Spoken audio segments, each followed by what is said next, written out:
This is the PKF Texas Entrepreneurs Playbook. I'm Jen Lemansky, and I'm back again with Nicole Riley, an audit senior manager and one of the faces of the PKF Texas Broker-Dealer team. Nicole, welcome back to the Playbook. Great to be back. So the last time you were here, we discussed FINRA and the SEC in relation to broker-dealers.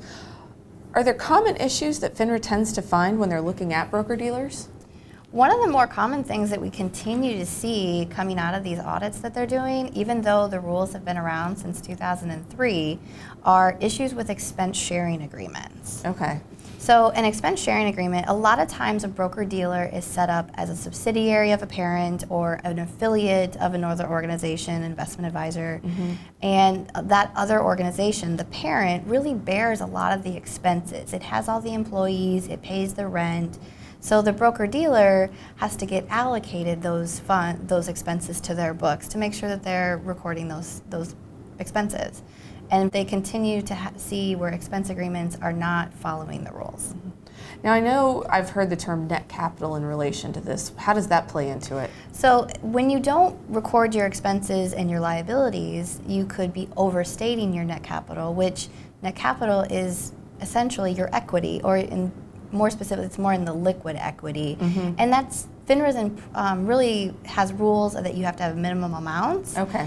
And the reasons for that is investor protection. They want to make sure that the broker-dealer has funds to pay their liabilities so that the investors aren't the ones on the hook when they can't pay things. Right. So that's why this is important and why they really focus on it, is because they want to make sure that the investors are protected and that they don't come up on the short end of the stick. Great. Is there anything else that they also look for that they see?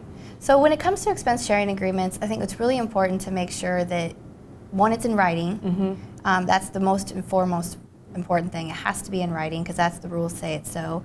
But then you have to really consider, the whole allocation process, and you should make sure that you have the types of expenses all listed out, what it is that you're allocating, how you're allocating it, making sure that that allocation method is reasonable and consistent, that you're following it, and then also that it's documented, because when FINRA shows up, you want to have that. Here you go. Exactly. So those are really some really key things to keep in mind as you're going through and putting together your expense sharing agreements. Well, great. Well, we'll get you back to talk a little bit more about broker-dealers in the future. Sound good? Sounds great.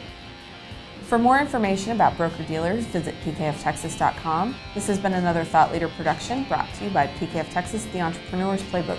Tune in next week for another chapter.